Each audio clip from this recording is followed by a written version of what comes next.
ಜ್ಞಾನಬಿಂದು YouTube ಚಾನಲ್ಗೆ ತಮ್ಮೆಲ್ಲರಿಗೂ ಸ್ವಾಗತ. ನಾವೀಗಾಗಲೇ ಇಂದಿನ ವಿಡಿಯೋದಲ್ಲಿ ಕನ್ನಡ ವರ್ಣಮಾಲೆಗಳು ಮತ್ತು ಅವುಗಳ ಒಂದು ವಿಂಗಡಣೆ ಬಗ್ಗೆ ಮಾಹಿತಿಯನ್ನು ಪಡೆದುಕೊಂಡಿದ್ದೀವಿ. ಈ ಒಂದು ವಿಡಿಯೋದಲ್ಲಿ ಕನ್ನಡ ವರ್ಣಮಾಲೆಗಳು ಉತ್ಪತ್ತಿಯಾಗುವಂತಹ ಒಂದು ಸ್ಥಳಗಳ ಬಗ್ಗೆ ಮಾಹಿತಿಯನ್ನು ಪಡೆಯೋಣ. ಕನ್ನಡ ವರ್ಣಮಾಲೆಯಲ್ಲಿರುವಂತಹ 49 ಅಕ್ಷರಗಳು ನಮ್ಮ ಒಂದು ಬಾಯಿಯ ಒಂದು ಯಾವ ಭಾಗದಲ್ಲಿ ಉತ್ಪತ್ತಿಯಾಗುತ್ತವೆ ಎಂಬುದನ್ನು ಈ ಒಂದು ವಿಡಿಯೋದಲ್ಲಿ ತಿಳಿದುಕೊಳ್ಳೋಣ. ಕನ್ನಡ ವರ್ಣಮಾಲೆಗಳು ಅಥವಾ ಕನ್ನಡದ ಒಂದು ವರ್ಣಗಳು ಉತ್ಪತ್ತಿಯಾಗುವಂಥ ಒಂದು ಸ್ಥಳಗಳು ಯಾವುವು ಅಂತಂದೇಳಿದರೆ, ಮೊದಲನೇದಾಗಿ ಕಂಠೆ ಅಂತಂದೇಳಿದರೆ ನಾವು ಗಂಟಲು ಅಥವಾ ಕಂಠೆ ಅಂತಂದೇಳಿ ಕರಿತೀವಿ. ಹೌದಾ?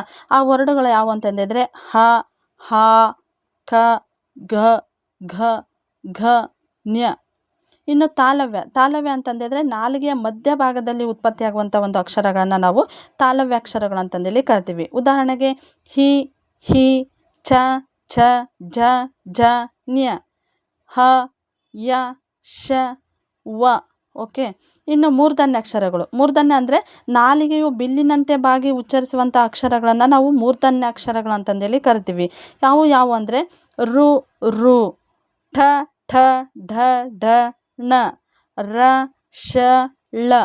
ಇನ್ನು ದಂತಾಕ್ಷರ ಅಂದರೆ ಅಲ್ಲಿನ ಒಂದು ಸಹಾಯದಿಂದ ಉತ್ಪತ್ತಿಯಾಗುವಂಥ ಅಕ್ಷರಗಳನ್ನು ನಾವು ದಂತಾಕ್ಷರಗಳು ಅಂತಂದೇಳಿ ಕರಿತೀವಿ. ಯಾವಪ್ಪ ಅಂತಂದೇಳಿದರೆ ಥ, ಥ, ಧ, ಧ, ನ, ಲ, ಸ. ಇನ್ನು ಓಷ್ಠ ಅಂದರೆ ತುಟಿಯ ಒಂದು ಭಾಗದಲ್ಲಿ ಉತ್ಪತ್ತಿಯಾಗುವಂಥ ಒಂದು ಅಕ್ಷರಗಳನ್ನು ನಾವು ಓಷ್ಠ ಅಂತಂದೇಳಿ ಕರಿತೀವಿ. ಹು, ಹೂ, ಪ, ಫ, ಬ, ಭ, ಮ. ಮತ್ತು ಅನುಸ್ವಾರ ಅಕ್ಷರ ಅಂದರೆ ಅನ್ನುವಂಥದ್ದು. ಇನ್ನು ಕಂಠತಾಲವ್ಯ ಅಂತಂದೇಳಿದರೆ ಗಂಟಲು ಮತ್ತು ನಾಲಿಗೆಯ ಒಂದು ಭಾಗದಲ್ಲಿ ಉತ್ಪತ್ತಿಯಾಗುವಂಥ ಅಕ್ಷರಗಳನ್ನು ನಾವು ಕಂಠತಾಲವ್ಯ ಅಂತಂದೇಳಿ ಕರಿತೀವಿ. ಹೇ, ಹೇ, ಹೈ. ಇನ್ನು ಕಂಠ ಅಂತಂದೇಳಿದರೆ ಗಂಟಲು, ಔಷ್ಠ ಅಂತಂದೇಳಿದರೆ ತುಟಿ ಅಂತಂದೇಳಿ ಕರಿತೀವಿ. ಹೌದಾ? ಹೋ, ಹೋ, ಹೌ. ಇನ್ನು ದಂತ ಅಂದರೆ ಹಲ್ಲು, ಔಷ್ಠ ಅಂದರೆ ತುಟಿ. ದಂತ ಮತ್ತು ತುಟಿಗಳ ಮಧ್ಯೆ ಉತ್ಪತ್ತಿಯಾಗುವಂಥ ಅಕ್ಷರಗಳನ್ನು ನಾವು ದಂತೌಷ್ಠ ಅಂತಂದೇಳಿ ಕರಿತೀವಿ. ವ ಮತ್ತು ಶ ಅನ್ನುವಂಥದ್ದು. ಇನ್ನು ವತ್ಸ ಅಂತಂದೇಳಿದರೆ ಮೇಲ್ದಂತದ ಹಿಂಭಾಗದಲ್ಲಿರುವಂತಹ ಒಂದು ಸ್ಥಳ, ಉಬ್ಬಿದ ಒಂದು ಒಸಡಿನ ಒಂದು ಭಾಗವನ್ನು ನಾವು ವತ್ಸ ಅಂತಂದೇಳಿ ಕರಿತೀವಿ. ಈ ಒಂದು ಸ್ಥಳದಲ್ಲಿ ಉತ್ಪತ್ತಿಯಾಗುವಂಥ ಒಂದು ಅಕ್ಷರಗಳಂದರೆ ಥ, ಧ, ನ, ಲ, ರ.